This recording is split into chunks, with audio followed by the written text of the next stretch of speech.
Welcome back, everyone. As we have all been feeling, it is heating up and fast here in the Valley. And with this weather comes some definite heat-related challenges and concerns. Now, to join me to talk about how to best protect yourself and your loved ones is firefighter paramedic Sherry Gordon. Sherry, thank you so much for being here. Thank you for having me, Melissa. So I think a lot of people don't understand, especially if you're a newcomer to Las Vegas, because we have so many, this heat will sneak up on you. And it happens fast. Really quickly. So let's talk about what heat stroke is and what heat exhaustion is. Can you help kind of differentiate that for us? Yes. So they're both heat-related illnesses. And it happens when you're exposed to excessive temperatures, really high heat. Heat exhaustion, you'll get nausea, vomiting. You'll have some cool, moist skin because your body's still trying to cool itself, fatigue, and if left untreated, that can progress to heat stroke, which is really serious. Okay. And it is life-threatening. Okay. So with heat stroke, those symptoms, your body temperature can really spike, 103 degrees Fahrenheit or greater. So you have a fever. Yeah. Okay. And again, nausea, vomiting, your skin will be hot and dry and red because now your body is so hot that it's not able to cool itself. Okay. Also, you'll develop confusion and it can lead into unconsciousness. And so that's super dangerous because when your body temperature spikes like that, your brain is affected, and all of your other organs, your heart, your liver, your lungs, all of that is getting so hot that your body's starting to shut down. Is there some advice you give people? Like for myself, I'm a parent and I know that I've been in Las Vegas enough to know that in the middle of July, I'm not taking the kids to the playground at 12:30 from noon till about 5 p.m. We're not outside. It's just too hot. It's too hot. But is there a threshold or a certain amount of minutes you recommend parents pull their kids out of the sun or stay out of the sun? Do you guys have thresholds like that? Well, children, the elderly, people with disabilities, they're typically the most vulnerable. Right. And because it is so hot, we recommend just staying in the sun for periods of time. Definitely try to not be in the sun during midday when it's the hottest temperature. Things that you can do to help shade or cool your loved one, make sure that the clothing you wear is loose fitting. Make sure that it's light in color. You can shade your babies with a hat or an umbrella. But most importantly, you just want to make sure that you are hydrated and that you're drinking plenty of fluids throughout the day. Well, and that kind of leads me to my next question. If you are better hydrated, which I need to do a better job myself of doing. We all do. Right? So if you're better hydrated, can you withstand the sun a little bit longer? Does your body let you kind of adjust more? So obviously, if you're better hydrated, you will have a better chance of being able to stay out in the sun. But that's dependent on a lot of factors. It could be your age, it could be how physically fit you are, if you have any underlying medical conditions. So staying hydrated, number one, will help, but also you want to make sure that you don't consume things that will dehydrate you.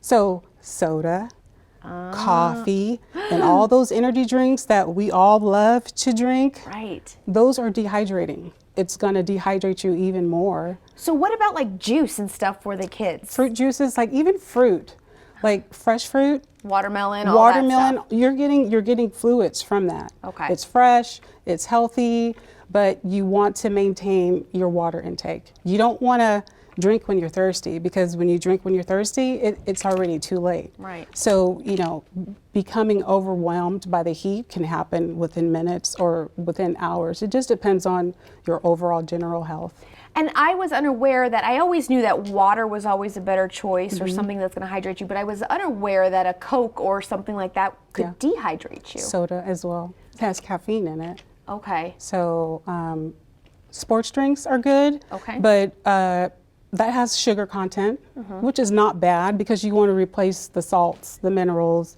Right. So if you do an even balance to replace that stuff that you're sweating out throughout the day, is helpful. So let's talk about if you're in a situation where you start to exhibit some heat exhaustion signs or even some heat stroke signs. What are some things that you can do immediately to cool down the body? Yes, so definitely you want to get out of that hot environment. So if you can go indoors, that's the best thing that you can do. Okay. Preferably if you can get into an air-conditioned space. Definitely you want to remove any clothing, tight-fitting clothing or any clothing in general. You can take a cool shower, you can take a cool bath, you can get in front of an oscillating fan. You can also take wet towels and put them around your neck. You can put them around your head. But the main thing is to remove yourself from that hot environment so your body can have a chance to start to cool down and get to a normal temperature. Now, one of the things I've heard, and I've actually done it on myself, because I've been in a situation where I just got overheated on a story, as a matter of fact, out shooting a story. But, you know, getting some, I got some ice packs or some cold towels, and I put them under my arms. Armpits. Does that help? Or was that in my head? No, not at all. So you can, you know, put it on the back of your neck. You can wrap it around your head, but that will help to cool your body temperature as well. Or if you can sustain a cold pack underneath your Oh, well, I mean, when you're desperate, you do it. So let's talk a little bit about the heat and cars, because years ago, I did a challenge with Metro, and our fire department was out there as well, where it was contained, but they wanted to show us what it was like to get in a car and how quickly the temperature rises. So can you talk a little bit about that and the dangers of leaving a child in a car, leaving a pet in a car, even if you think it's for a few minutes? Yes, so never leave a child or a pet unattended in a vehicle. 80% of the increase in temperature inside a vehicle happens within the first 10 minutes. So even if you have windows cracked, you're thinking that that's going to delay the process of that vehicle heating up, it's not. And it can reach over 100 degrees within minutes. And even if it's on, say, like a cooler mid-temperature day, the inside of that car is going to be greater than the outside temperature. One kid every 9 days, roughly, it's the average of 39 kids per year die from being left in these hot vehicles. And once their core body temperature reaches 107 degrees, they can succumb to that. So never leave your child in the car. And we're talking minutes. We're not talking half an hour. We're talking minutes. This is within minutes. So that's why it's really important to be mindful of making sure that you communicate maybe to family members who is going to be removing the child from the car. If you can get into a habit of, say, whenever you come to your destination, just make it a habit of going to the back door and opening the back door.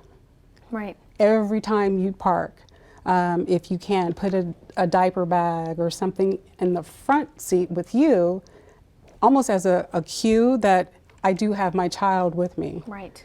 And you know, people are busy, they get distracted, so it happens, but it is preventable. What about animals in the car? Do they, you know, you can't take animals in certain places. An owner will leave them in there for a few minutes just to run in, but do they have the same kind of setup internally as a child does? Our furry friends, family members, our furry family members, they can't sweat like humans, so it's hard for them to cool down. That's why they pant. It is illegal in Nevada to leave your animal unattended in a vehicle, and you can be prosecuted. Even with the windows cracked? Even with the windows cracked. Okay. So they're just as vulnerable. If you do have a pet that does not have access to come in and out of your home throughout the day, you're at work, there are things you can do to keep them comfortable. So you can put ice in their water. You can freeze ice the night before, which is what I like to do, and put it in their dispenser, their water dispenser, and make sure they just have a shaded area somewhere where they can retreat to, because when we get hot, they get hot too. You should not chain them up in the sun. Absolutely not. They need to have somewhere where they can go, where they can get relief. Just like we want to come indoors from being outside when it's 110 degrees. Well, just a reminder also, if you walk your dog, you know, it's best to do it in the very, very early morning or in the evening because the pads of their feet are very sensitive. Very sensitive. And you can purchase, they have booties that you can purchase for your pets to protect their pads because they are super sensitive. And the ground is hot enough where they can get burns. Right. And, you know, that's painful. So, Absolutely. so those are some of the things that can be done to help keep your pet comfortable. Okay. Any other tips you have before we go? Just stay hydrated, no energy drinks, Yeah. and just never leave your children or pets unattended in a vehicle for any length of time. It's just not worth it. All right, Sherry, great job. So, thank you so much. thank you, Melissa, for having me. Absolutely. It's been fun. All right, guys, well, that's going to do it for Trending Vegas. You can get in on the conversation by following us on social media at City of Las Vegas. Your comments could be used on our future shows. And remember, you can always catch us streaming on our Go Vegas app on Apple TV, Roku, and Amazon Fire. Have a great day, everyone. We'll see you next time. Stay cool out there.